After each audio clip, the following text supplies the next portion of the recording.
¿Tú has visto un fantasma? No, varias veces. ¿Hablas con muertos? He tenido también la oportunidad de soñarlos y hablar con ellos a través de hipnosis, poder poner a la gente en comunicación con sus seres queridos. ¿Qué murió tu mamá? Ella muere en un accidente automovilístico y se va el camión hacia la barranca. La tragedia se dio, ella falleció de estallamiento de vísceras. ¿Cómo fue la vida que te dio tu tío, Pues el alcohólico? fueron de insultos, fueron de golpes, fueron agresiones muy fuertes las que vivimos nosotros de niños. Yo decidí irme a la calle, ¿no? Y ahí anduve vagando y anduve, pues... ¿Dónde vivías? ¿Dónde dormías? En una vecindad atrás de Garibaldi. Oye, pero según una persona que dice que él te ha pegado, que te ha roto la cara. Bueno, lo que pasa es que ¿qué puedes esperar de un pobre enfermo? Es la segunda ocasión que te acusa de homicidio. Uno, de la señora Sofía, que dice que la mataste, y otra, homicidio en grado de tentativa. Mira, te voy a decir algo, yo soy hombre, no payaso. Yo lo pesco, no necesito de nadie. Donde lo pesque le vuelvo a reventar la boca.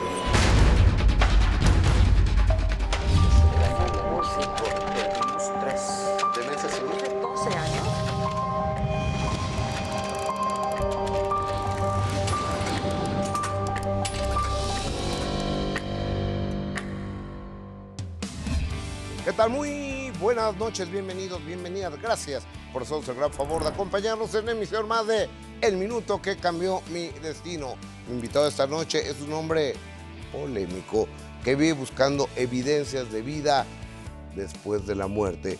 Y fueron justo estas historias vivas de espantos y muertos las que lo catapultaron a la fama hace más de 3 décadas. Desde entonces, las casas embrujadas son lo suyo. El terror y él inseparables. Pero en su vida los enemigos no solo vienen del más allá, sino también de aquí.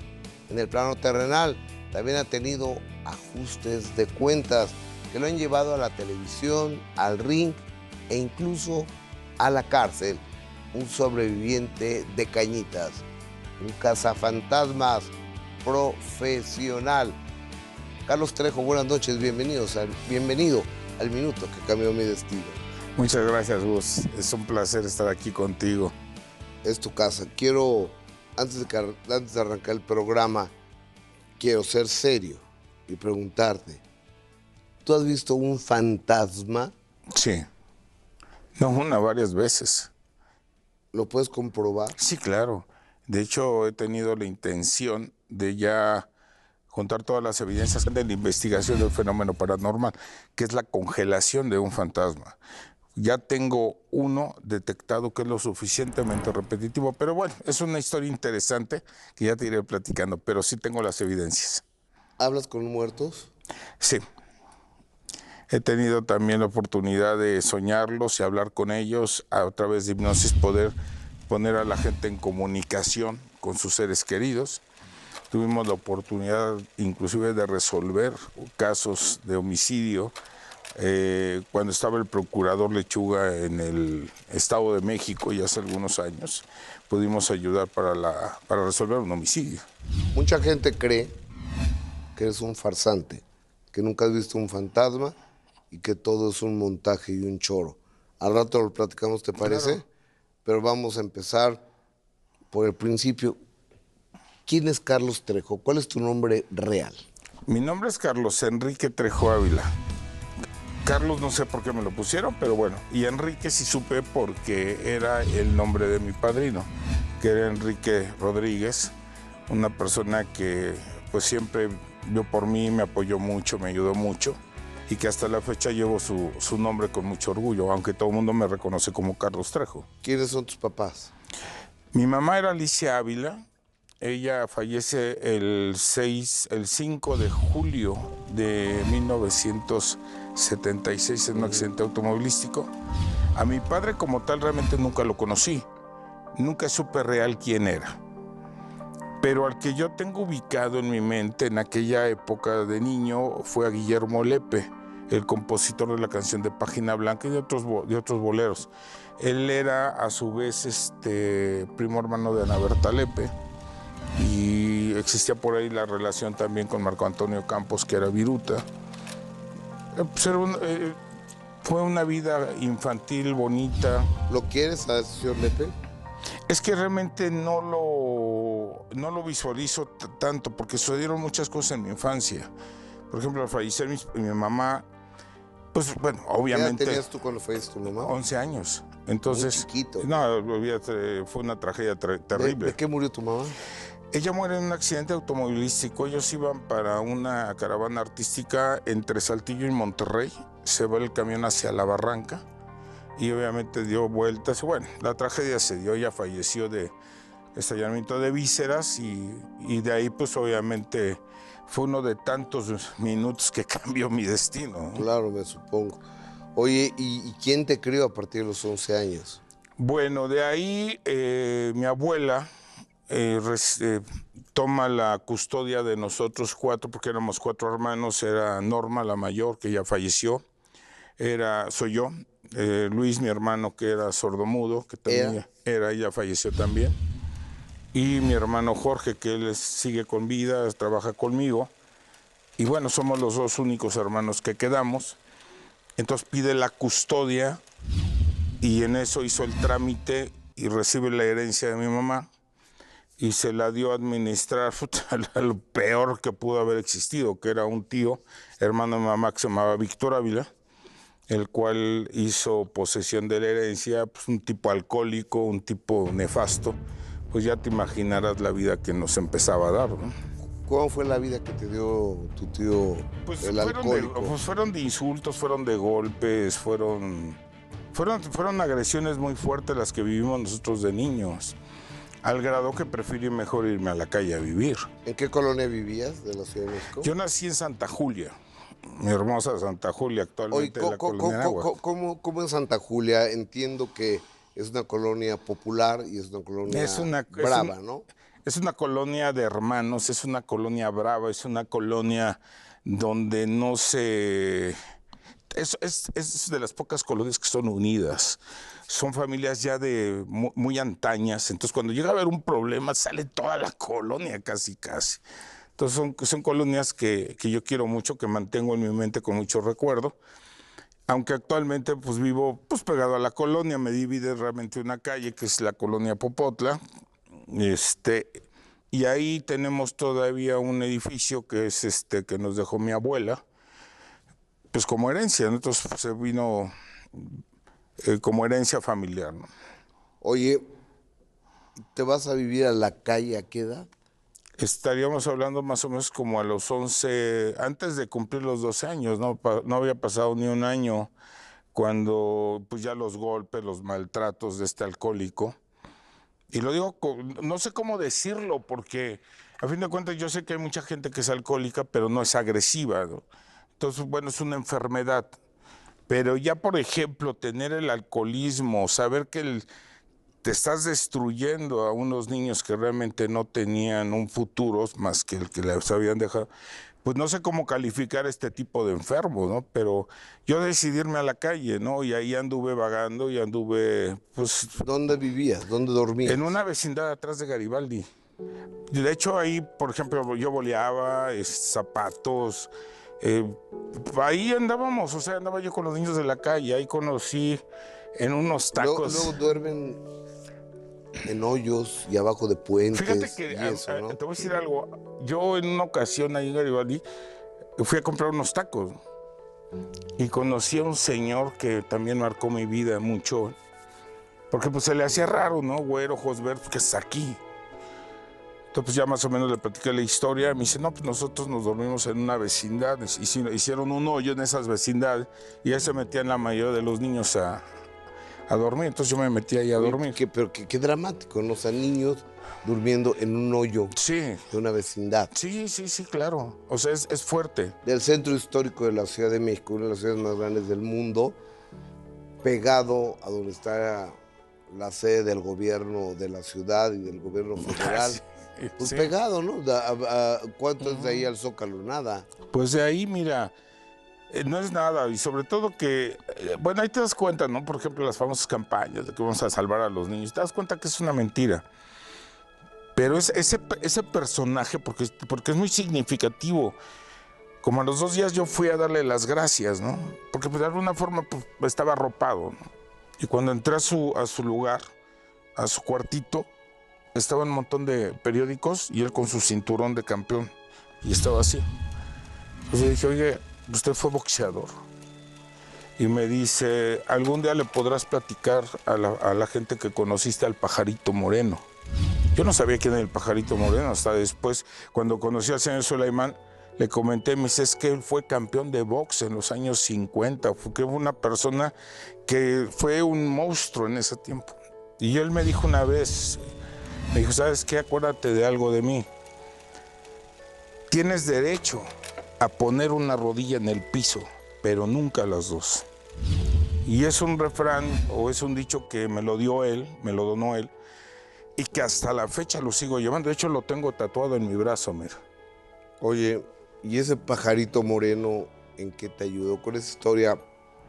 Regresamos, es el minuto que cambió mi destino, la presencia estelar de Carlos Trejo. ¿Sí habrá cazado algún fantasma? Venimos. Carlos, el Pajarito Moreno, el ex campeón de box mundial, ¿te mantuvo o qué hizo? Pues no tanto que nos haya mantenido, porque yo salía pues, a bolear zapatos o me subía a los camiones a cantar o cosas así. ¿A poco cantas? Pues sí, dicen que sí.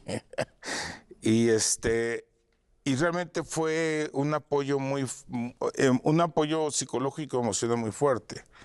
El demostrar que se podía, el demostrar que la vida la tienes que tomar como es, el saber que no puedes estar humillado, que siempre te tienes que levantar, que la vida es como un ring, recibes el primer guamazo, te doblas, a jalar aire y vámonos, ¿no? A lo que sigue y viene al segundo ring y hasta donde topes. Entonces, sí, yo lo recuerdo muy bien, lo tengo mucho en la mente sobre estos consejos. Ya mucho tiempo después me enteré que él había fallecido.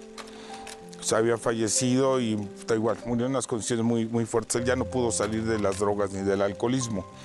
Yo, gracias a Dios, y me puedes hacer el examen que quieras, jamás, nunca he probado una sola droga en mi vida, jamás. ¿Marihuana nunca? Nunca he probado una sola droga. ¿Resistol? Nada. Y me puedes hacer un examen de lo que quieras. ¿Y tus hermanos dónde estaban cuando tú te vas de la casa? Norma. Siendo tú el segundo, ¿tu hermana cuántos años era mayor que tú? Mi hermana tenía 2 años, 2 años más o menos. 13 años, era una niña. Ella tenía 13, iba a cumplir 14 años, se enamoró. ¿Tus hermanos?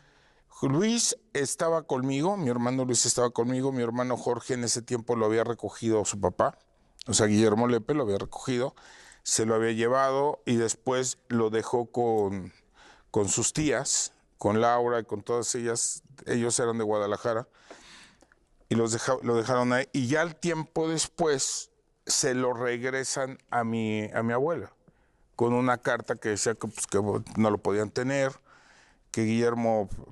Él tomó una decisión que yo critiqué durante mucho tiempo, pero al rato la entendí. O sea, él tenía la intención de luchar por sus sueños y no podía tener un niño en ese momento. Entonces lo que hizo fue regresarlo con mi abuela y al tiempo nos volvimos a encontrar y al tiempo regresó y empezó a vivir conmigo y vivió conmigo. ¿Y la escuela, Carlos Trejo? Yo les estuve pagando la escuela. ¿Tú hasta qué año estudiaste?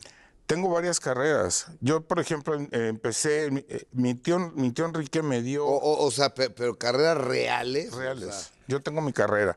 ¿de qué? Primero empecé como contador privado, con la intención, y eso me ayudó mi tío Enrique, con la intención de tener algo para poder trabajar.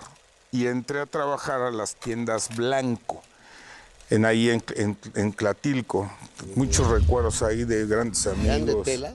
Sí, el que vendía telas, ajá. Después hicieron centros comerciales y así se fue dando. Sí.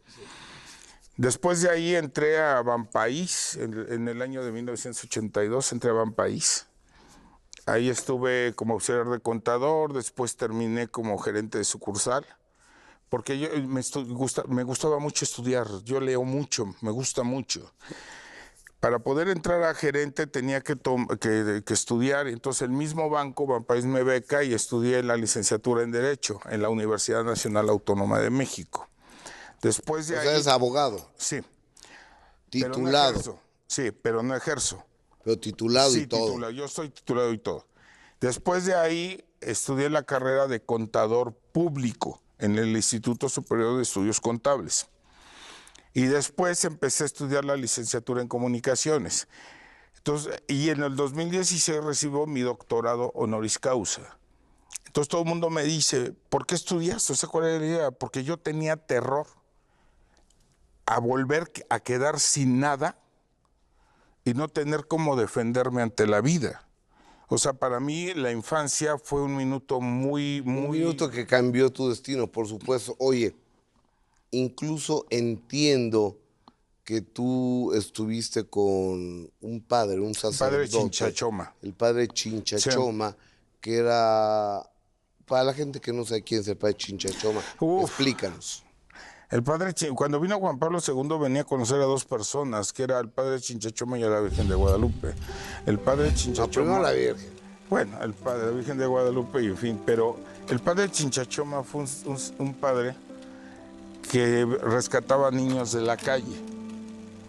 Él iba a los lugares, a las alcantarillas, a los parques, y entonces él los convencía de que se fueran a vivir con él a Hogares Providencia.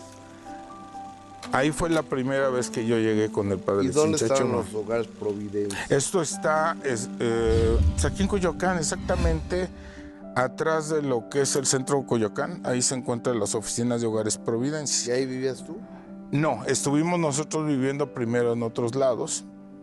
Y los hogares, las oficinas básicamente son nuevas.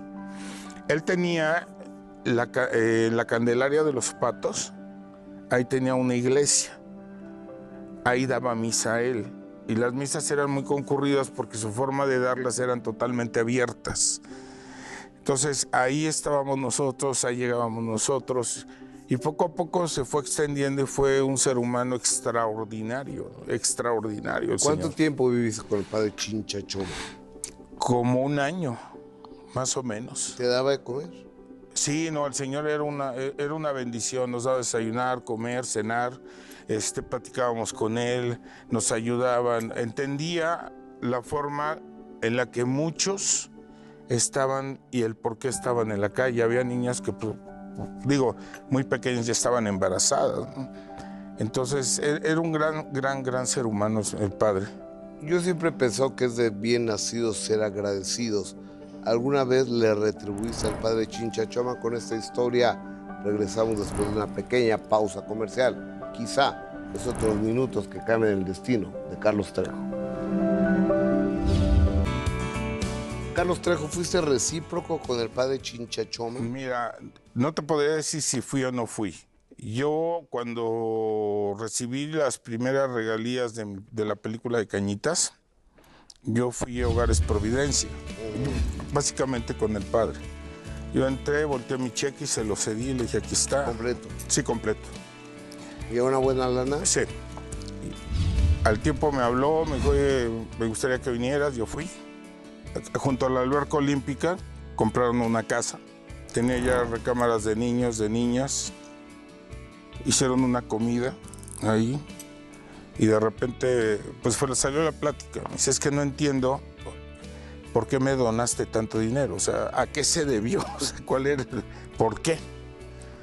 Entonces ya fue cuando le dije, lo que pasa, padre, es que a lo mejor usted no me recuerda, pero yo fui su hijo. Y entonces ya se me quedó viendo, me dice, ya sé quién eres. Me dice, tú eras el gallo, así me decían de chamaco. ¿Por qué el gallo?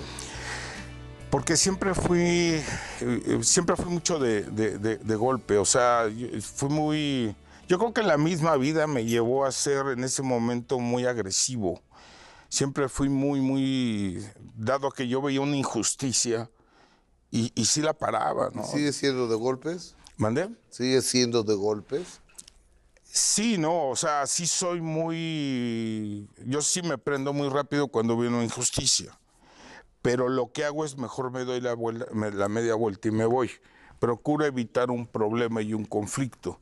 Motivo y razón. Oye, pero según una persona que es indeseable en este y en muchos programas, dice que él te ha pegado, que te ha roto la cara y que te ha cantado la bronca infinidad de ocasiones y que tú te has echado para atrás. Bueno, lo que pasa es que ¿qué puedes esperar de un pobre enfermo?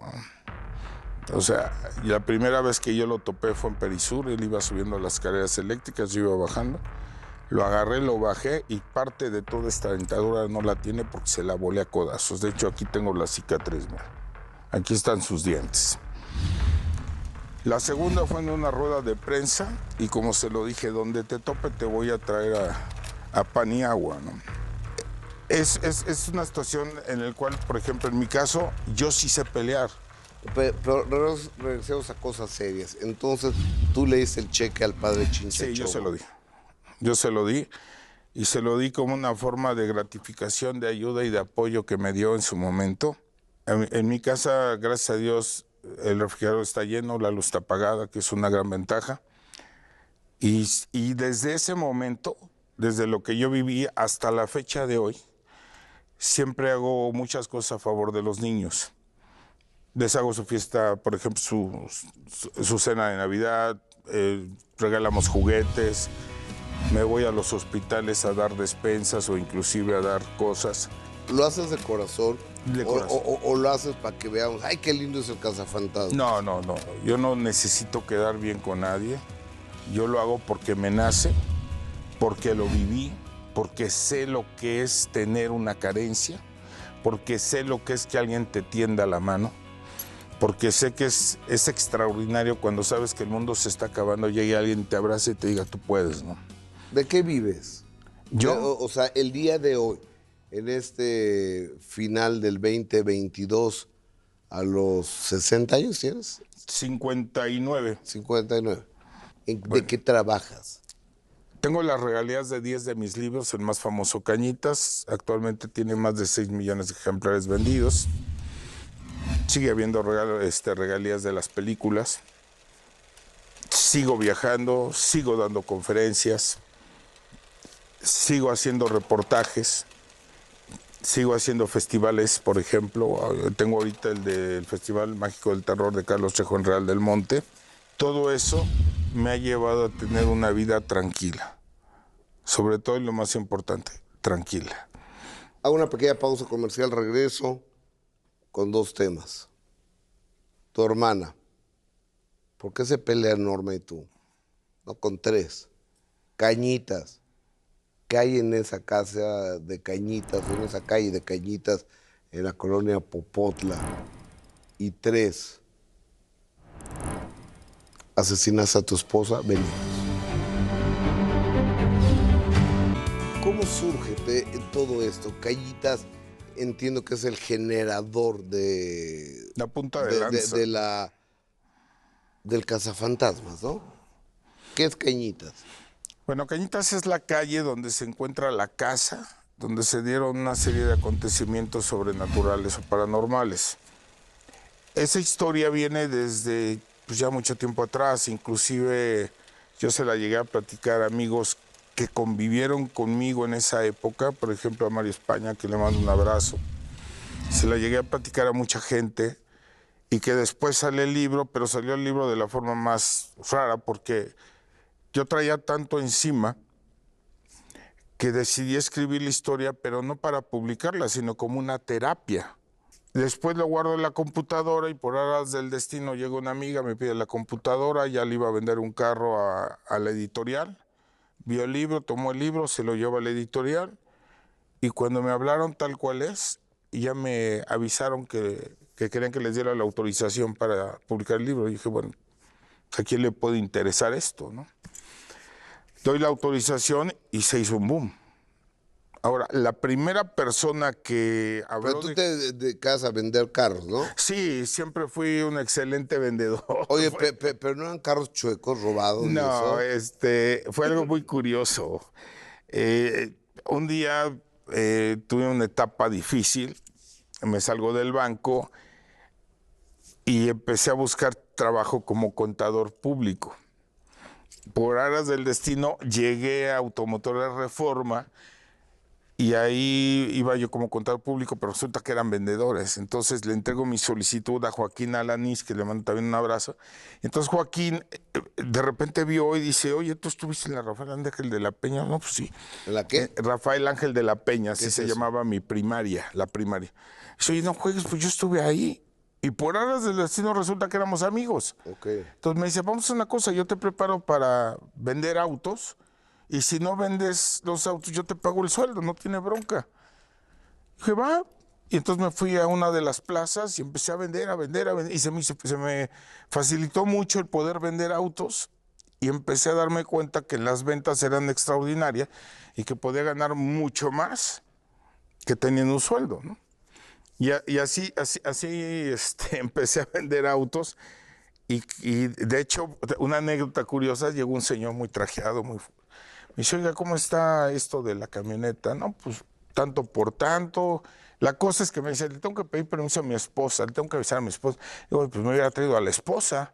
Claro. La cosa es que le vendí el carro y resulta que era el dueño de Autofin. O sea, le vendí un carro a Autofin. ¿Chávez apellida el señor? ¿Eh? ¿Chávez?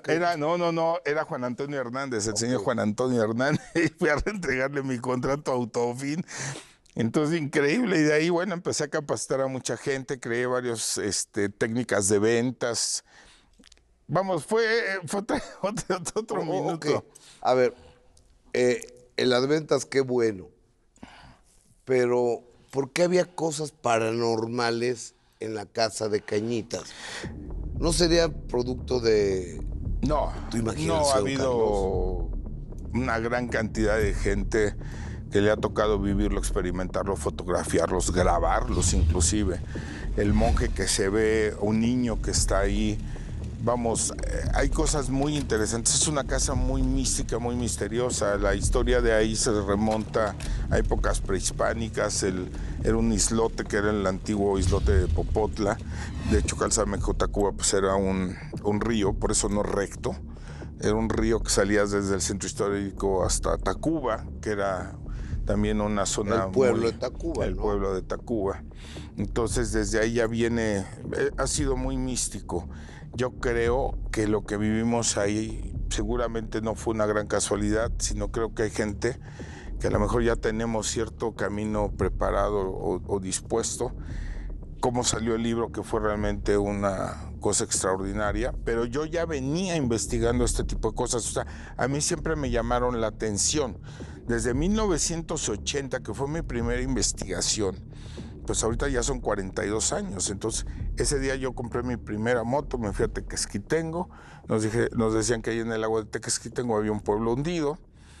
Entonces me llamó mucho la atención y nos metimos a buscar y bueno, fue una aventura, pero nunca pensé que en el 82, que fue cuando se dio lo de Cañitas, pues yo iba a estar involucrado, ¿no? Entonces, cuando chocas un carro, pues ya no manejo, pero si no te subes al carro y vas a manejar. Y la primera oportunidad que yo tuve, porque fue curioso, estaba yo haciendo una investigación en lo que era la casa de la tía Toña allá en Chapultepec, y llegó una limusina y se bajó un señor, traíamos ya el monje y toda casa fantasma. ¿Qué es eso de la casa de la tía Toña? Era una casa embrujada que es muy famosa en el ámbito paranormal, abandonada, que se desaparece la gente. No es que se desaparezca, lo que pasa es que está la casa aquí y en medio hay barrancas, entonces los chamacos se meten queriendo llegar a la casa y se van a la barranca, son 20 metros, entonces imagínate. Pero sí, ahí desaparecen. Sí, ahí siempre, desaparecen. Pero ahí la primera que me dio la oportunidad, porque le llamó la atención lo que yo hacía, fue Cristina Saralegui. Ella fue la primera que me presentó en un programa de televisión. Cristina Saralegui, te mando un beso, señora hermosa, hasta Miami. Sí, con respeto y con admiración a la gran periodista. Ella fue la primera que se fijó en mí, la primera que me dijo, yo quiero que vayas a mi programa. Y fui a su programa, yo iba por un programa y me quedé varios. Ok, pausa comercial.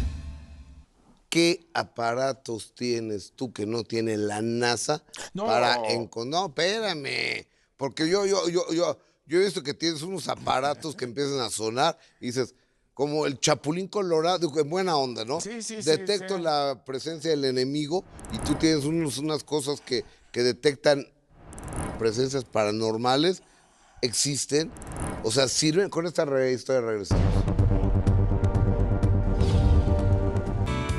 Carlos Trejo, ¿cómo te conviertes en un cazafantasmas o captador de historias que no vemos los demás? No, sí las vemos, lo que pasa es que a lo mejor mi vida es totalmente diferente, o sea, si tú te subes y manejas 30 días en la carretera, a una persona que maneja un día, pues la posibilidad de que alguien choque, pues la que tiene 30 días. Yo estoy metido en esto casi todo el tiempo, tengo la posibilidad de entrar a lugares donde la mayoría de la gente pues no ha entrado, entonces mis posibilidades de grabar, checar y revisar pues son mucho más altas. El punto no nada más es verlo, es comprobarlo. Cuando yo he tenido, por ejemplo, en el caso de Díaz Ordaz, cuando hicimos El que era el presidente el expresidente de México, cuando se hizo un proyecto de televisión ahí de niños, empezaron a espantar a la producción. Los que veían al fantasma era la producción. Entonces, cuando yo llego, yo hago un retrato hablado de lo que estaba viendo la producción. Y después me voy a buscar todos los archivos de la casa y me doy cuenta que era casa de Díaz Ordaz, el expresidente. Y cuando yo le presento la fotografía de lo que estábamos viendo ahí, de que estaban viendo, pues resulta que era Alfredo Díaz Ordaz, el hijo del expresidente. Y que la persona que lo había visto le hago una hipnosis y lo duermo hasta el momento en que vio al fantasma. ¿Tú sabes hipnotizar? Sí. Y en ese momento le digo, a ver, ahí está, sí, párate ahí. Vamos a tratar de comunicarnos y ya fue cuando nos dio el nombre. Delante, en ese momento estaba Rocío Campo, la productora de niños, y había varios ejecutivos de Televisa. Dije, a ver, ¿quién está aquí? Es Alfredo Díaz Ordaz. ¿Qué haces aquí? Y él respondió, ¿qué hacen ustedes en mi casa? ¿Por qué están Alfredo Díaz Ordaz, el que andaba con Talía. Exactamente. Okay. Sí. Y entonces ahí descubrimos el que papá era... de Paulina, sí. Okay. Oye, síguele. Y en ese momento le tuvimos que hacer entender que él ya había muerto, que se tenía que ir. Y fue ahí donde se desaparecieron todos los fenómenos que había, por ejemplo, en esa casa. El caso, por ejemplo, que te decía del procurador Lechuga, había un muchacho que mató a sus papás ahí en el Estado de México y no encontraban a los papás. Entonces la hermana de una de las víctimas, yo le hice la hipnosis, la puse en contacto y en eso a través de ella dijo, es que me mataron, ¿no? Y estoy en tal lado. Fue con el procurador Lechuga y se levantó el acta no se puede levantar homicidio en contra de él, sino como hechos para determinar los delitos. Y el procurador Lechuga mandó a hacer todo el operativo en la casa y donde le habían dicho que estaba a través de la hipnosis a su hermana, entraron a la casa, destaparon la toma del agua, la cisterna, ahí estaban los dos cadáveres, como se había dicho, y lo que me habían dado en la hipnosis. Oye, Carlos, no quiero faltarte al respeto con este tema, pero que conste, señoras y señores, yo le dije al señor Carlos Trejo cuando quedamos, Carlos, no voy a ser suavecito contigo en la entrevista. O sea, fui muy claro. Y con todo respeto te pregunto, dime. ¿Qué pasó con tu señora esposa? Porque he escuchado que tú la mataste. Mira, de entrada ella fallece en el Hospital de la Raza, delante de médicos, de un certificado médico, yo no soy médico, firmado y sostenida lo que sucedió a través del mismo Hospital de la Raza. Yo creo que la especulación como tal es la que muchas veces este enfermo vino diciendo, o sea, cuando tú oyes a este enfermo decir mitómano, drogadicto, cocainómano, es como si se estuviera reflejando él mismo, como si se estuviera autoanalizando. Lo que pueda suceder o decir pues es verdaderamente ambiguo, es una verdadera mentira. Hay un certificado de defunción firmado por las autoridades competentes. Ella falleció ya hace mucho tiempo y simplemente sus cenizas como tal pues siguen en la casa de Cañitas. Ahí está con nosotros. Mis hijos mantienen un recuerdo maravilloso. Esa casa que era de Sofi fue heredada. ¿Sofi era tu señora? Sí, fue heredada a mí como usufructo vitalicio. Quiere decir ¿Eso qué significa? que puedes gozar en vida de esa propiedad hasta tu fallecimiento. Al fallecer yo, paso en automático a propiedad de mis hijos, a Carlos y a Montserrat, que son mis únicos hijos, hago la aclaración. ¿Y cómo se conocieron la señora Sofi y tú? Fue una cosa extraordinaria. Yo estaba ya emocionalmente mal, me fui a aventar un tiro ahí con Dios en la iglesia de San Antonio de las Huertas. ¿Por qué San Antonio de las Huertas? Porque, bueno, quedaba unas calles de donde vivía mi abuela, donde yo viví con ella.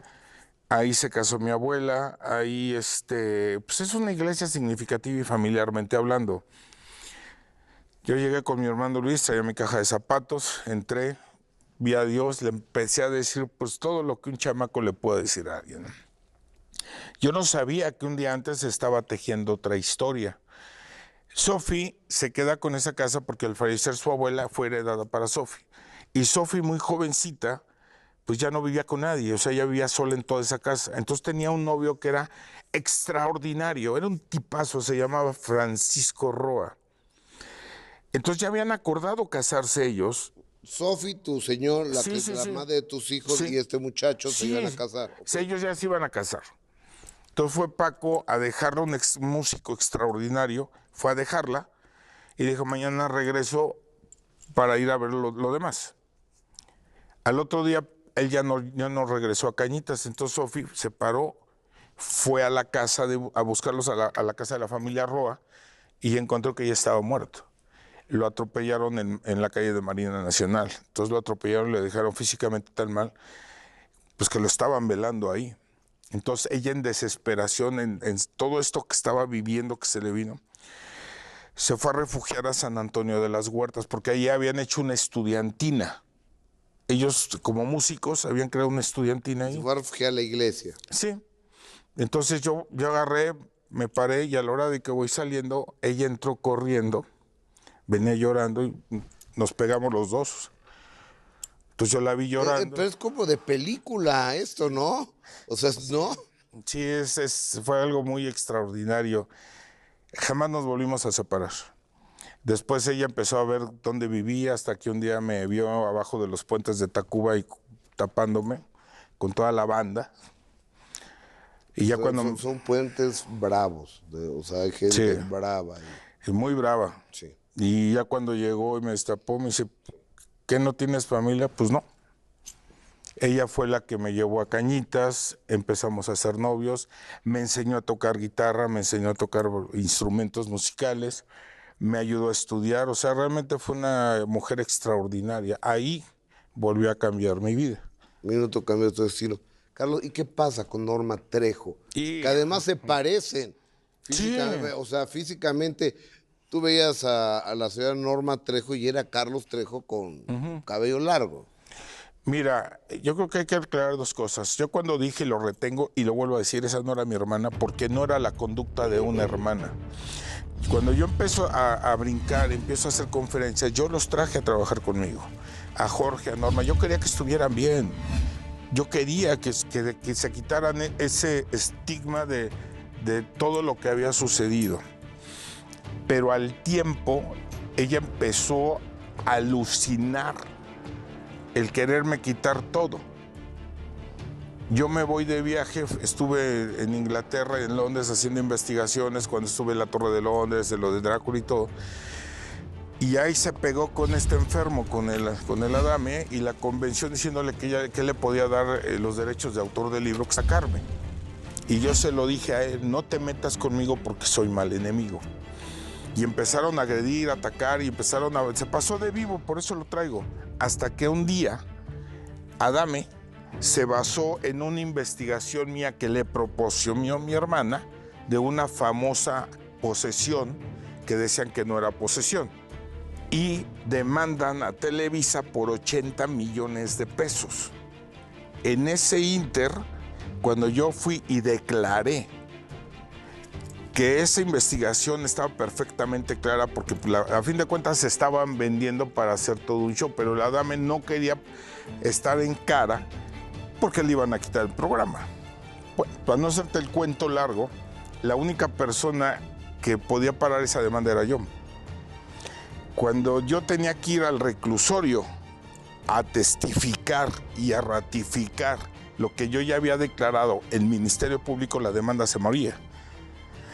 Ese día yo tenía que llegar de Durango y le dije a mi hija, pasas por mí al aeropuerto. Mi hermana se lleva a trabajar con este enfermo, se lleva a trabajar a varios de mi equipo, entre ellos al novio de mi secretaria, que ella era el asistente personal de Adame. Le habla el novio a mi secretaria y dice, oye, Trejo, ¿dónde está? Está en Durango, pero vamos a pasar por él. Me quedé dormido, Gus.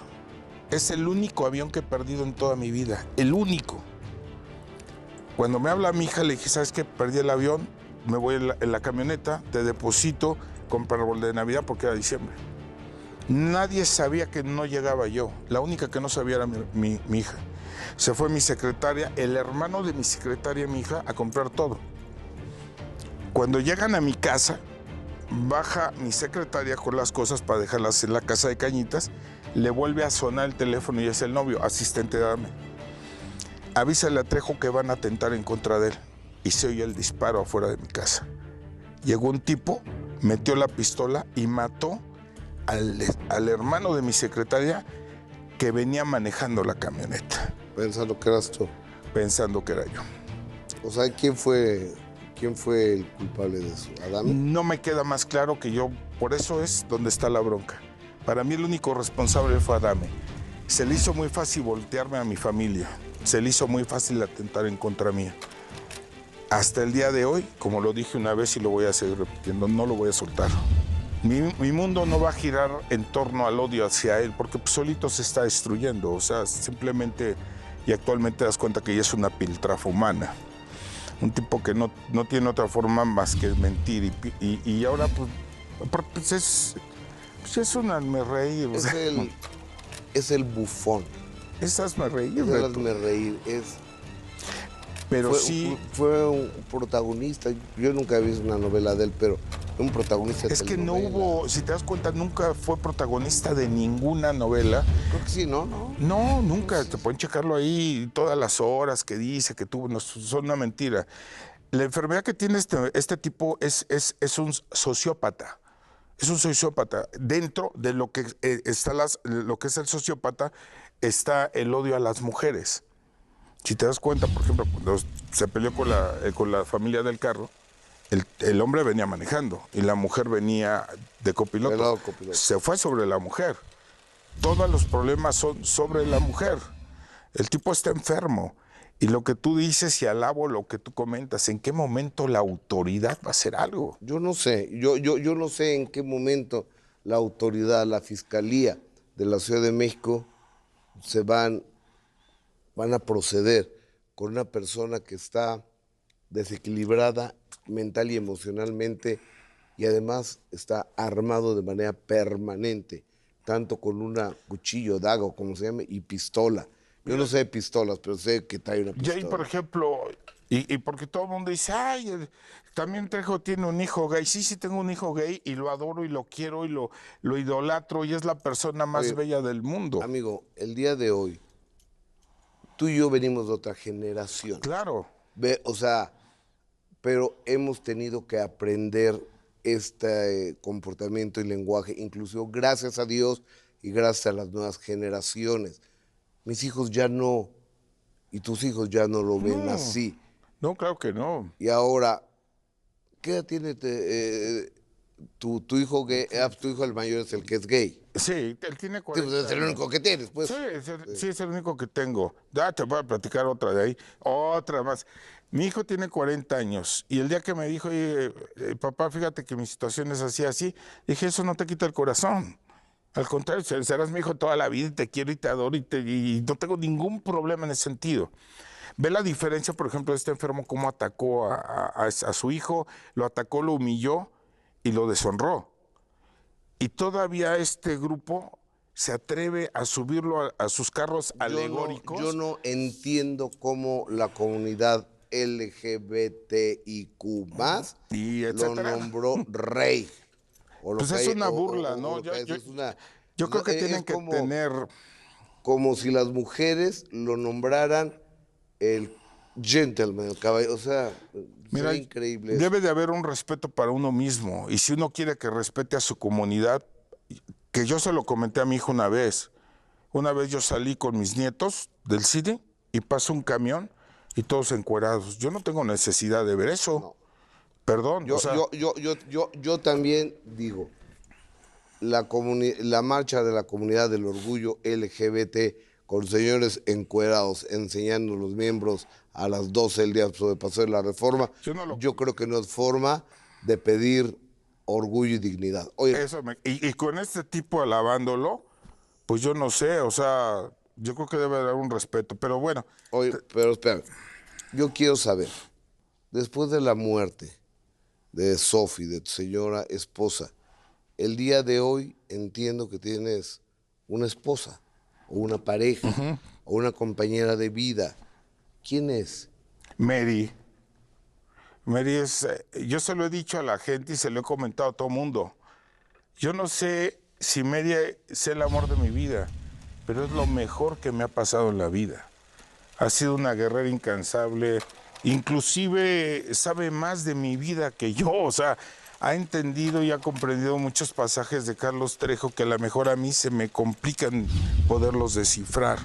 De hecho, hace poco que hice mi testamento, en el testamento está dicho que... Oye, pero ni diga, o sea, te quiero aconsejarlo, ni digas porque la gente va a empezar a opinar.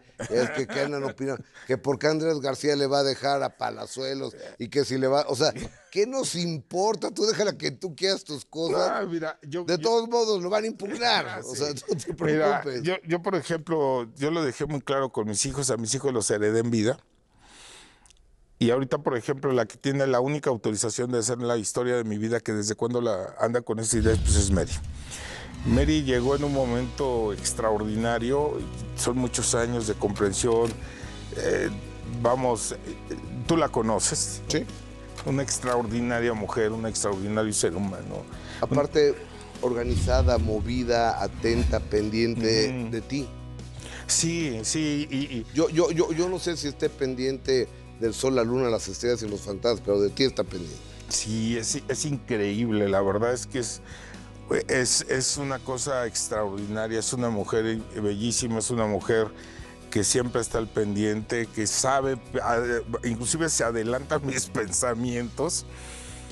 Yo creo que, como vuelvo a repetir, lo digo con todo el orgullo del mundo, no sé si haya sido la mujer de mi vida, pero es lo mejor que me ha pasado en la vida.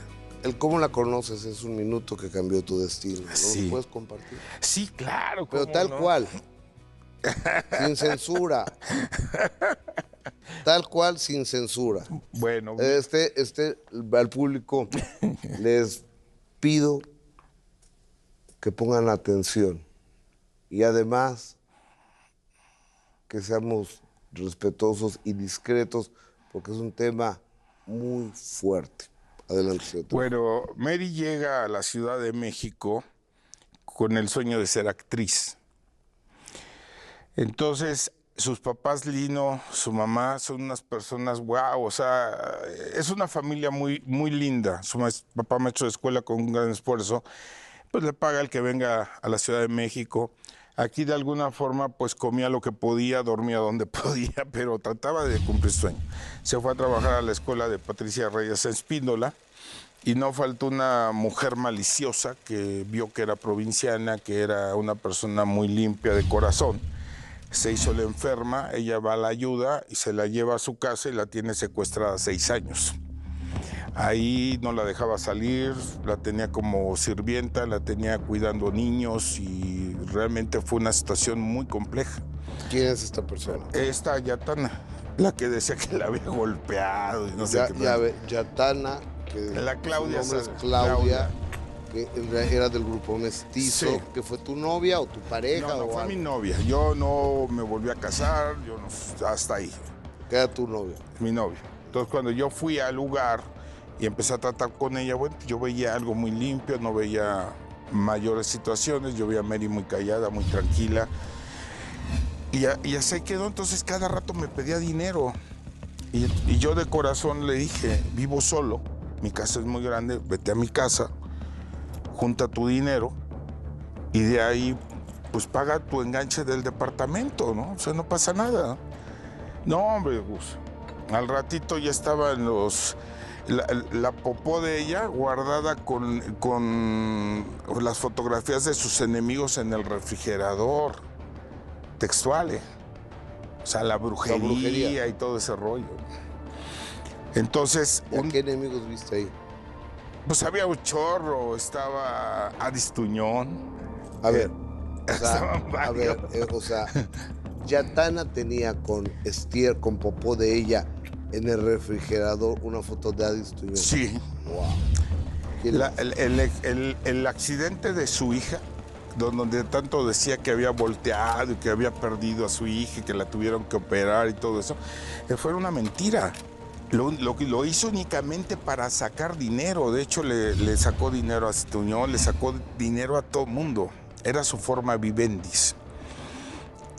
Pero el día que oyó Mary cómo se manejaba ella y hablaba mal de su familia y de ella, fue cuando decidió decirme la verdad. ¿Cuál era la verdad? Que la chava era una prostituta, la chava trabajaba en tables, inclusive ese día estaba trabajando. A ver, Carlos. La que era tu novia, Yatana, Claudia, o como se llame la señora, se dedicaba a la prostitución. Sí, inclusive, ¿sabes quién la vio varias veces en los tubos? Esta Diana Golden. Ella le tocó verla varias veces, inclusive en una ocasión llegaron ahí que los invitaron y la vieron ahí trepada, ¿no? Pero aquí la idea era... Entonces, ¿y tú llegaste y la encontraste con un cliente? Cuando yo supe que estaba en Cancún, yo llegué al lugar. Era un table de mala muerte, porque no quería que yo fuera con ella a ningún lado. Después ya lo entendí.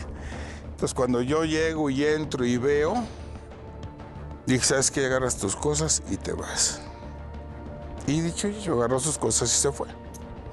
Al tiempo... Ya pasaron varios meses, volví a ver a Mary. Mary, que es tu señora actualmente, pero ella estaba de alguna manera secuestrada o trabajando para esta persona. No, secuestrada, jamás. Ella estaba secuestrada ahí.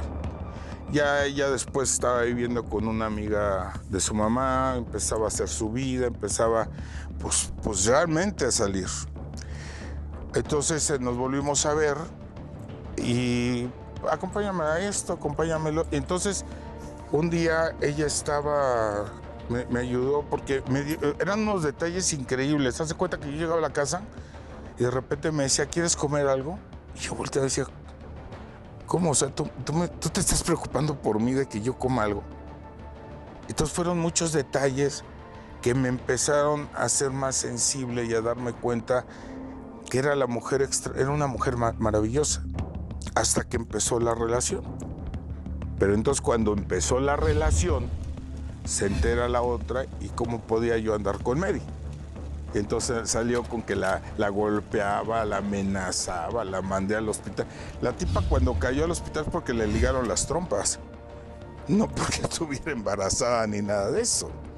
Entonces, bendito sea Dios, terminó la situación y ahí nos vemos. Pero como ya es una persona que ya no tenía nombre, como es una persona que está totalmente acabada, la técnica de ella era cantar en un lado, veía a alguien, iba y se le sentaba en las piernas.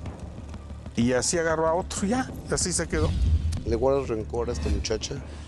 No, yo realmente no le guardo ningún rencor. Para mí es un tema muerto y acabado. Pero, pues mira, yo creo que a fin de cuentas sí creo en el karma, porque a fin de cuentas es el rebote de todas las cosas buenas y malas de lo que haces. El karma siempre te va a llegar, tarde o temprano el cobrador va a llegar, así tengas la puerta cerrada, ¿no? Ahí lo puedes ver ahorita, un hospital todo destrozado y ni sus hijos lo van a ver, porque pues realmente es nefasto para todo el mundo. Ese es el karma, a fin de cuentas, ¿no? Y en esta Navidad... Es la segunda ocasión que te acusa de homicidio. Uno, de la señora Sofía, que dice que la mataste, y otra, homicidio en grado de tentativa, donde estoy inmiscuido yo también. Sí, es cierto, ya ni me acordaba, ¿va? Que somos compadres de esa cosa, ¿no? Sí, dices la persona esta que lo intentamos asesinar. Mira, te voy a decir algo, yo soy hombre, no payaso. Yo lo pesco, no necesito de nadie. Donde lo pesque le vuelvo a reventar la y así lo voy a traer. Te digo, esto va a seguir hasta que me canse. Ese es un hecho. Y ha creado muchas estupideces, muchas. Digo, desgraciadamente, tristemente, la forma en cómo le volteó la bandera a mi hermana, porque mi hermana murió el 24 de abril de cáncer en el esófago, que no, cáncer en el páncreas. Cáncer en el páncreas. Y cuando me habló mi hermana, oye, Trejo, ayúdame, que no sé qué, háblale a la dama y que te ayude. ¿Yo por qué te voy a ayudar? Esa, cuando se presentó en esos programas de televisión, esa no era mi hermana. Un hermano te apoya, un hermano te ayuda, un hermano te saca adelante. Durante muchos años yo estuve peleado con mi hermano Jorge, porque nos había vendido también mi hermano una historia que no era, donde mi hermano Jorge y yo quedamos muy peleados durante años. Cuando falleció mi hermana, en el último momento que falleció, mi hija fue a verla. Y lo único que le dijo a mi hija fue, el día que vea a tu amigo, le voy a pedir perdón. Sí. ¿Cómo? O sea, sabía lo que había sucedido. Sabía lo que había pasado. Y también supe que todo lo que había provocado por quedarse con uno de los departamentos del edificio que tenemos era la bronca que habíamos tenido Jorge y yo. Carlos Trejo, gracias. Gracias por estar aquí. Gracias por cumplir. Gracias por aguantar vara de preguntas muy incómodas y acusaciones que mucha gente ha hecho, incluso yo también las he hecho, y venir aquí. Yo espero el día de mañana. Nunca he tocado una ouija porque no me gustan esas cosas. Tú lo sabes, no creo en eso, no quiero tocar una ouija, ni ver un muerto, ni ver un fantasma, pero respeto el trabajo y la vehemencia y la creencia y el profesionalismo con lo cual lo haces. Yo quisiera agradecerte, Gus, de entrada, agradecerte enormemente y decirle a la gente, conózcanme. Pero antes de despedirme, yo quisiera robarte un segundo de tiempo para presentarle a la gente a esa gran mujer. ¿A Mary? Sí. Mary, ¿puedes pasar, por favor? Déjame. Hola, Mary, ¿cómo estás? Muy bien, Gus. Aquí Bienvenida. Bienvenida. Muchas gracias. Déjame acercarme con ese micrófono. Estás... Ay, ¿te acercas tanto para acá? Claro que sí. ¿Estás enamorada de Trejo? Sí, sabe que lo amo mucho. ¿Qué le viste? Pues su forma de ser, de verdad. No es lo que la gente a veces piensa y sabe que estoy con él hasta el final. ¿Has visto fantasmas? Sí, claro. ¿O le estás dando el avión? No, claro. O por amor le estás dando el avión. No. Sí he visto fantasmas y hasta me he ido al hospital. Mary, gracias por estar aquí. Suerte. Muchas gracias. Carlos Trejo, eres un señor que sabes cumplir. Gracias. Muy amable. Gracias. Gracias, señor Carlos Trejo. Yo soy Gustavo Adolfo Infante. Si Dios nos presta vida, usted su amable presencia. Próxima semana, mismo horario, mismo canal. Tenemos otro minuto que cambió mi destino. Muy buenas noches. Muchas gracias.